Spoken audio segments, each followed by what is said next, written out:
সাংবাদিক পরিচয় দিয়ে তারা আমাকে বুদ্ধিজীবীতে নিয়ে বুদ্ধি করে আমাকে তারা ওইখানে একটা চাপা মার দিয়েছিল, গিরায় গিরায় নাটে নাটে বল্টুতে বল্টুতে।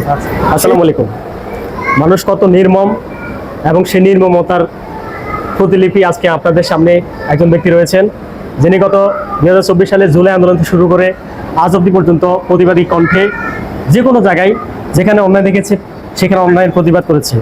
তারই ধারাবাহিকতায় ওনার যে অন্যায়ের প্রতিবাদের ফলে ওনার পিছনে যে শত্রুপক্ষ রয়েছে, তো সেই শত্রুপক্ষরা ওনাকে বিভিন্নভাবে হত্যার উদ্দেশ্যে বিভিন্ন সময় হামলা চালিয়েছে। আমরা দেখেছি গত ফেব্রুয়ারি মাসে যখন ধানমন্ডি 32 ভাঙচুর করা হয় আম জনতার পক্ষ থেকে, সেখানে উনি সেই 32 আম জনতার সারিতে থেকে সেই আন্দোলনে অংশ নিয়েছে এবং ভাঙচুরে অংশ নিয়েছে। এরপরে 15 আগস্টে ফের উনি যখন ধানমন্ডি 32-এ আন্দোলন সংগ্রামে গিয়েছে যাতে করে বঙ্গবন্ধু প্রতিকৃতিতে কেউ ফুল না দিতে পারে, সেখানে ওনার উপর এক পক্ষ হামলা চালিয়েছে। সেই হামলার পরপরই কিন্তু হামলাকারীরা থেমে যায়নি।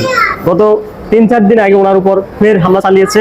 আমরা আজকে ওনার থেকে সেই হামলার বিষয়ে জানতে চাইব। আপনি আমাদেরকে বলুন, আপনাকে কোথায় হামলা চালিয়েছিল?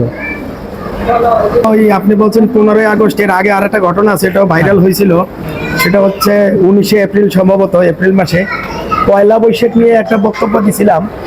সে বক্তব্যটা আর আমি এখানে উচ্চারণ করতে চাই না, কিন্তু ওটা তেমন কোনো উল্লেখযোগ্য কোনো শরীয়ত পরিপন্থী না। এখন অনেকে পূজায় যাইয়া রোজা পূজা বা দুর্গার অনেক শক্তি আছে অনেক কথা বলতেছে, কিন্তু এখন আর কিছু হুজুরদের আর এখন আর শরীয়তের পরিপন্থী হয় না। তো তখন আমি বলছিলাম যে খেজুর যদি জরুরি হয় ইফতারিতে, তাহলে আমরা বাঙালি হিসেবে আমরা একটু পান্তা ভাত, পেঁয়াজ কাজী। এখন আমি বলতে চাচ্ছি, আমাকে তখন একটা বাহানা, আসলে এটা তো ধর্ম অবমাননা না, এটা একটা বাহানা বলে ওখানে কিছু হুজুর লীগ তারা আমাকে সাংবাদিক পরিচয় দিয়ে তারা আমাকে বুদ্ধিজীবীতে নিয়ে বুদ্ধি করে আমাকে তারা ওইখানে একটা চাপা মার দিয়েছিল, গিরায় গিরায় নাটে নাটে বল্টুতে বল্টুতে। সেই সময় মায়ের কাকে বলে কত প্রকার কি কি সে সময় আমিও টের পাইছিলাম।